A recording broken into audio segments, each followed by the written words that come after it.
You're a shipper in the logistics industry and you're evaluating your transportation partners. How do you know who to pick and who to cut out? Today, we're going to discuss how to make the right decision on your carrier partners.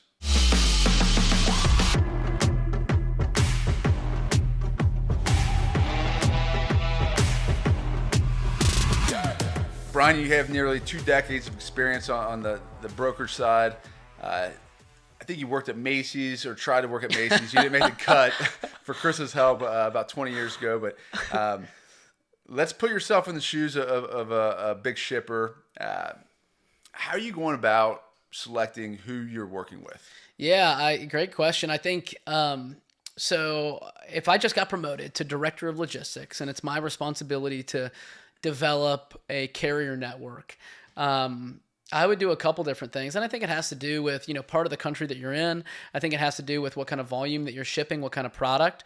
But I'm doing some sort of split where I'm putting, half my eggs in this basket with asset-based carriers, and I'm putting half my eggs in a broker base where, if I have last-minute shipments or I need help with specific, one-off requests, they can always, jump in at any moment.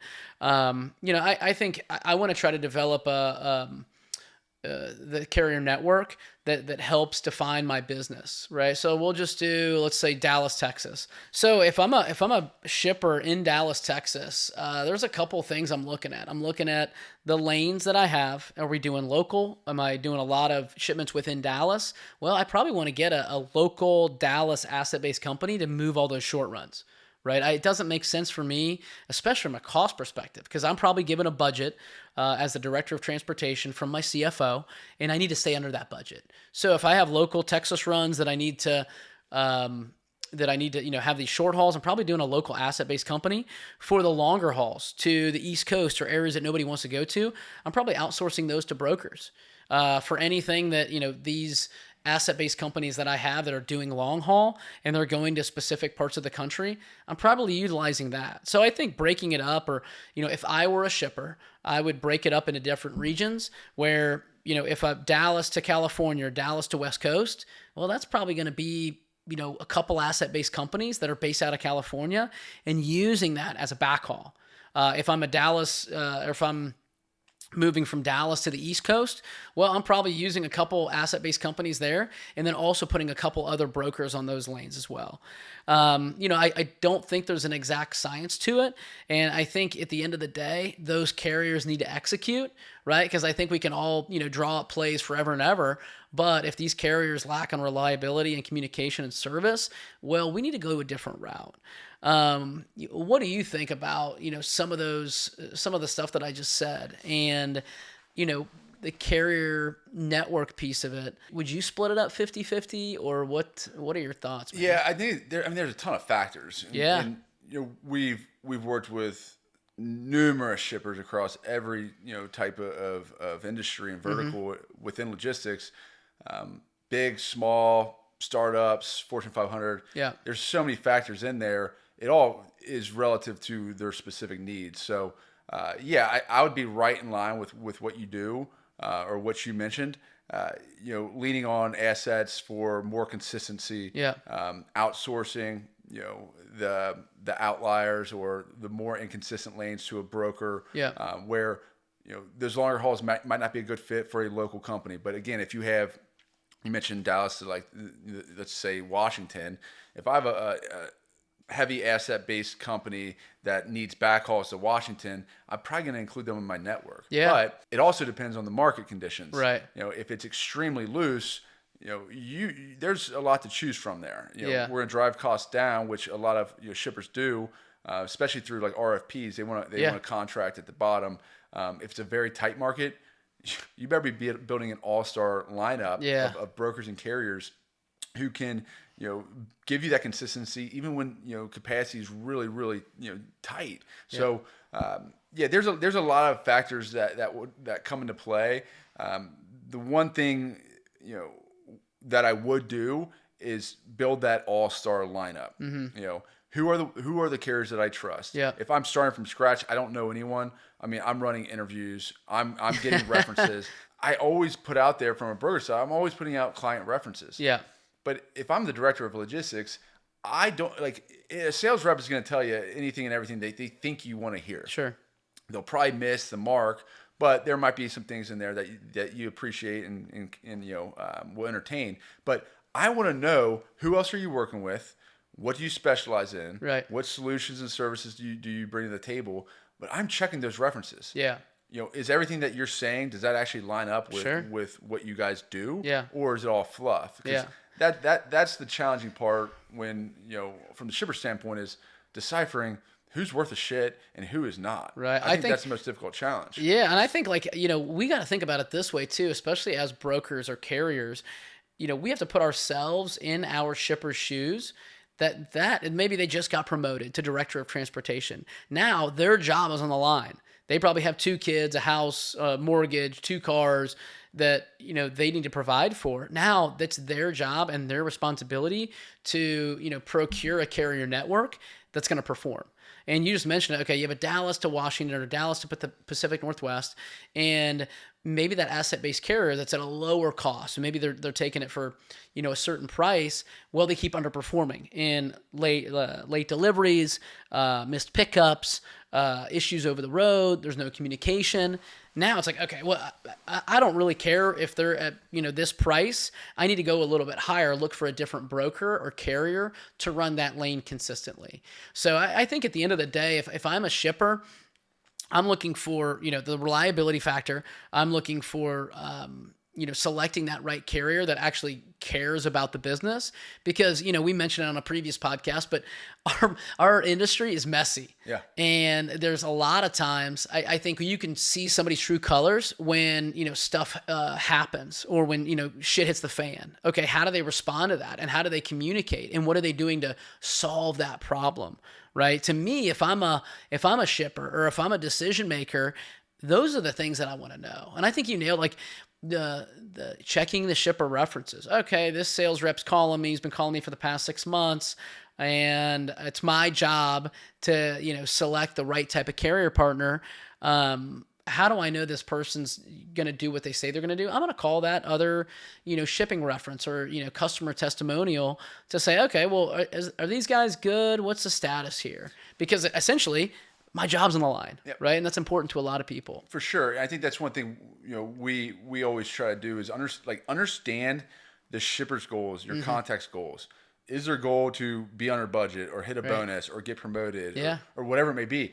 Because if you can help them look like a rock star and help them reach their goals, you're bringing value. And I think that's the number one thing, even before checking references and truly going through an evaluation, is can they bring actual value to our network? Right. If when the market's soft, that's why there's so many sales reps just calling up and emailing every shipper out there, is because there's not enough food on the table. Sure. Well, we're starting to see things swing the other direction, and that's the time I would start really cranking down to see, okay, which brokers or asset-based companies out there can bring true value to our company. Yeah. And if they can't bring value, there's no point in bringing them on board. Right. It's just a waste of time. Yeah. So what are my actual needs? What partners out there can bring value to help with those needs? And then start having those conversations.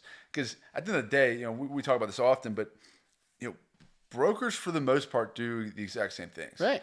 Assets do the exact same things. Right. You're not really, changing the world and doing all these. You don't have reinventing the wheel. Yeah. We're not doing that. Tech or solution that's just groundbreaking. Yeah. It's, does this person have experience? Can they bring value?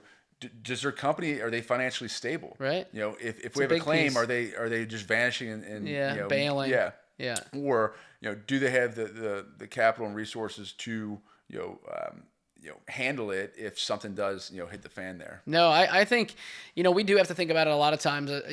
Being in the shipper's shoes and understanding what they go through on a weekly basis with the amount of phone calls that they get and having to select those right carrier partners. I think a lot of it too has to do with with relationships, right? And I think from the shipper side of it, okay, if I know a shipper, or if I know another shipper and they use this carrier as well and they're doing similar type work, okay, I'm going to give them a shot, right? As opposed to, just a random cold call or, some random outreach that, another broker, another carrier did a while back. What are some other things that would go into play? Like we talked about reliability, service, financially stable. What are some other things that would like pique your interest if you were in the shipper's shoes and you got a, kind of a cold call, a random message from, a broker on LinkedIn? Not that happens. That doesn't happen. Yeah, never. I think if they were professionally persistent and not obnoxious, okay. If they're actually listening to what I'm saying, like, I may not engage at first, but if they're pretty persistent, I might engage with them a little bit and just give them a sneak peek of what's going on. Yeah. Doesn't make sense right now. We just went live with our RFP. Yeah. Follow back up and closer to Q1. Yeah. Now, if they keep calling me every week and they're not listening to anything I say, well, they're pushed off. They're done. Right. I had a shipper. I've asked the question all the time, like, what's kind of the worst excuse or what's the worst phone call you ever had? And this is like a fresh produce or fresh perishable shipper in California. And he's like, oh my God, I had a call a couple months ago and the guy asked me what kind of equipment we use. And is that flatbed? Is that van? Is that reefer? And he just hung up the phone. And he's just like, listen, man, do your research, figure it out. We move, fresh produce that has to be refrigerated. So that is something that, we want to make sure that on the brokerage side, yep. So flip it around and us as brokers and carrier partners, doing your research and making sure that person sounds knowledgeable and is knowledgeable. Correct. And I think what you just said is like, is their approach targeted? Sure. Are they calling? We've heard it like I've been in sales for a while. Yeah. Remove me from your list. Uh-huh. Early on I might be calling off a list, but I don't call off a list. I'm very targeted in who I'm calling. And I'm calling them because I'm confident I can bring value to their, their team. So are they targeted? Are they calling me for a reason, or are they just going through the motions and checking in? Right. I think if I got the check in or follow up, phone call and email every single week when I'd already told them, hey, this is when we would be open. Yeah. I think that I would go ahead and push them off because it's just lack of professionalism and experience there. Sure. But also, I would give the ones a shot that I have built that rapport with and have some type of trust established. Yeah. And I think that that trust would build, as long as they can continue executing on opportunities. So, I would definitely try to build a powerhouse. I would definitely have a lot of accountability for my partners. Sure. You mean in terms of like a scorecard or something, or yes, what? Absolutely. So a lot of bigger clients that we work with have scorecards. They stack rank their partners. Yeah. I would lean on that. Yeah. At the end of the day, there's a number of factors that larger shippers look for. Yeah. On-time delivery, on-time pickup, tender acceptance, claim percentage. There's a lot of, they're called KPIs or key performance indicators. Yep. That's how larger shippers grade their carrier partners. Yep. If you can't meet these expectations, and here they are, 95 here, 98 here, 0 or 0.5, I'm talking claims. Yeah. Ideally 0, but if you cannot meet these expectations, then you're going to be, kicked out, right, or you're going to be, put on the bench. So, like, those are the things that I would definitely put into action, is that accountability, because I've heard this numerous times, and it clicked, because no matter the size, every shipper wants to be the top priority. Sure. So is this carrier or is this broker going to make me a priority? Right.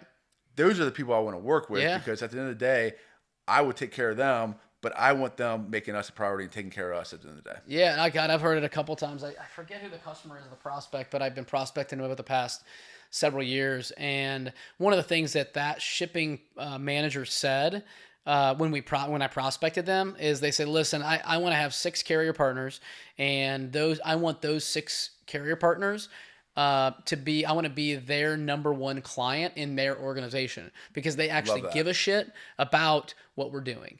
And I'm like, oh my God, that's a great strategy. I've never heard that before. And I'm like, okay, I might have to wait another 6 months to call back, right? But I think, from a shipper's perspective, there's all, different variables and all different things that can happen. I would say also, let's talk about like the flip side on the brokerage side.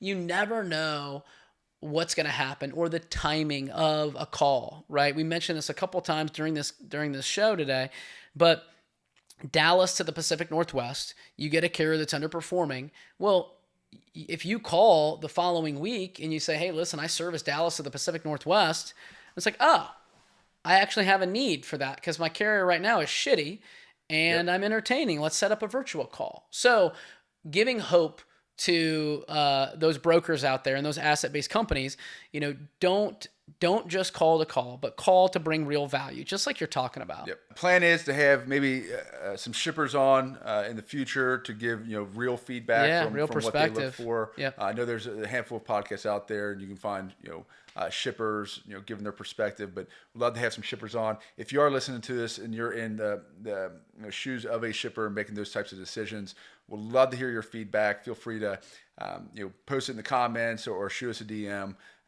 We'd love to hear back from you directly. RFPs are a big part of the business, and the more equipped and the better preparation that you do is going to give you a better shot at winning some lanes. Again, I think some brokers out there, they want to go into it and, on this 500 lane RFP, I want to win 200 lanes. Like, I'm sorry, but that's just not going to happen.